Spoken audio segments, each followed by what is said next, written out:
From the unexpected use of paragliders to daring ground assaults, the Israeli-Hamas conflict escalated to new heights on the morning of October 7, 2023. What once seemed like a predictable pattern of skirmishes has now morphed into a full-blown and intricate battlefield drama, capturing global attention and sparking debates across continents. Let's delve deeper into the events that are reshaping the Middle Eastern political landscape. Starting with the nature of the attack, it was unlike anything seen before. Instead of the typical rocket fire, Hamas showcased heightened coordination by using drones, along with paragliders, sea infiltrations, and directly tearing down barriers on the ground. In a shocking turn, Hamas militants penetrated as far as 20 kilometers into Israeli territory, capturing some heavy Israeli armored equipment.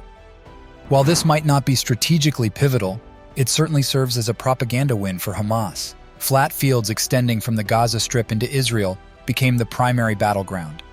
Historically, Israel has relied on fences and barriers in these regions, but these defenses were not enough to stop the coordinated Hamas attack. Several Israeli outposts and checkpoints fell into the line of fire. While these strategic points managed to slow down the Hamas advance, several significant towns were ultimately reached. Israel's response was swift and decisive. Heavy artillery barrages and airstrikes over Gaza were launched, employing both fighter jets and attack helicopters.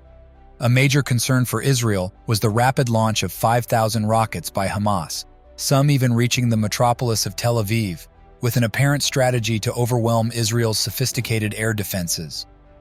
Both sides have reported heavy casualties, with ongoing conflicts erupting across southern Israel. The situation has further intensified, with reports of hostages in various regions. This conflict isn't occurring in isolation.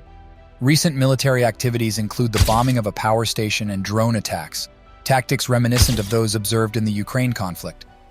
On the political front, Palestine remains divided, with Gaza under the governance of Hamas and the West Bank under the Palestinian Liberation Organization, PLO.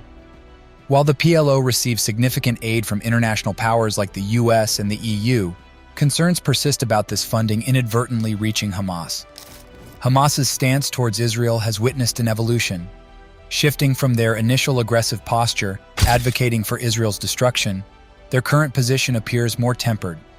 The US continues to play a significant role in this geopolitical puzzle, both in terms of military aid to Israel and by stationing troops in the region.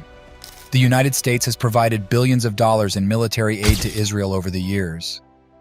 Iran's involvement can't be understated. Known to support Hamas both financially and militarily, recent U.S. actions toward Iran have garnered criticism, particularly in light of Iran vocalizing its support for these attacks. There's growing speculation surrounding these attacks. Some believe they might be a strategic move by Iran, aiming to prevent strengthening ties between Saudi Arabia and Israel.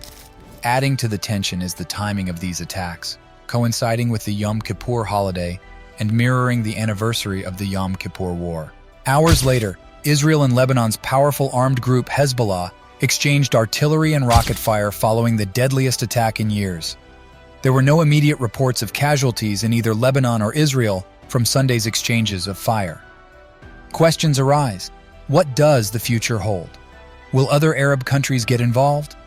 Concerns are mounting about Israel intensifying its attacks on Gaza and the potential of Hezbollah opening another front. Hezbollah, which is backed by Iran, is estimated to have tens of thousands of rockets. It has stayed out of previous Israeli-Hamas conflicts, but it may feel pressure to intervene if the destruction in Gaza escalates. In conclusion, this conflict, marked by countless casualties and geopolitical complexities, is undeniably tragic. A fervent hope remains for a swift end to these hostilities and a return to peace. Thank you for watching. If you haven't already, please subscribe to the channel for more videos.